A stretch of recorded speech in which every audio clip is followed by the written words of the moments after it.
PIA को किसी एक हुकूमत ने नहीं मारा, बल्कि तमाम हुकूमतों ने थोड़ा थोड़ा कत्ल किया और आखिरी हुकूमत ने इसकी लाश बेच दी। यानी अगर नुकसान करने वाला महफूज रहे और नुकसान अवाम अदा करे और मुनाफा चंद कारपोरेट्स ले जाएं, तो ये इस्लाह नहीं, ये मुनज़्ज़म लूट मार है। आपको ये तो बताया जा रहा है कि पीआईए नुकसान में थी, मगर ये नहीं बताया जा रहा कि इसको नुकसान में पहुंचाने वाले कौन थे, कौन सी हुकूमतें थीं, कौन से जिम्मेदार थे, कौन से अहदेदारान थे। क्या किसी की कोई पेंशन ख़त्म की गई, क्या किसी पर कोई केस बना, क्या किसी ने अपनी नालायकी का जो मुजाहरा किया उस पर उसको सज़ा दी गई।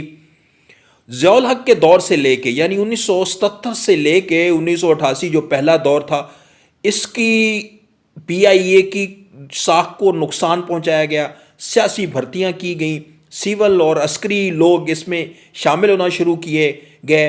फिर नवाज शरीफ का पहला दौर, उसमें ये बात आगे बढ़ती गई। बेनज़ीर भुट्टो का पहला दौर, फिर नवाज शरीफ का दूसरा दौर, बेनज़ीर भुट्टो का दूसरा दौर, फिर जरदारी का दौर, फिर जनरल परवेज़ मुशर्रफ का दौर हो या फिर जरदारी का, फिर नवाज शरीफ का दौर हो या फिर 2017 के बाद शाहिद खाकान अब्बासी का दौर या फिर इमरान खान का दौर 2022 तक, फिर 2022 से अब तक।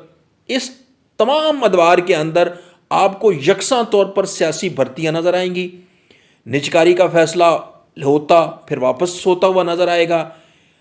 नाहली अपने आखिरी हदों को पहुंचेगी, कर्ज बढ़ता हुआ नज़र आएगा, फिर इस कर्ज को हुकूमत अवाम के पैसों पर दे रही होगी। अब आखिर में क्या किया गया कि मुकम्मल तौर पर जो 850 अरब रुपए थे उसको हुकूमत ने साफ किया।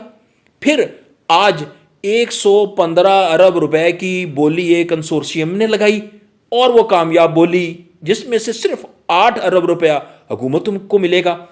आईएमएफ को बिल्कुल मान लिया गया, क्योंकि आईएमएफ के अंदर वो लोग मौजूद हैं जो तमाम मालियाती इदारों के साथ वाबस्ता होते हैं। उनका एक ही काम होता है, रियासत को कमज़ोर करना, फिर ऐसे फैसले दिलवाना रियासत से कि रियासत मज़ीद कमज़ोर हो, असासे उसके बेचे जाएं और फिर वो जो कारपोरेट के लोग हैं उस असासे से फ़ायदा उठाएं।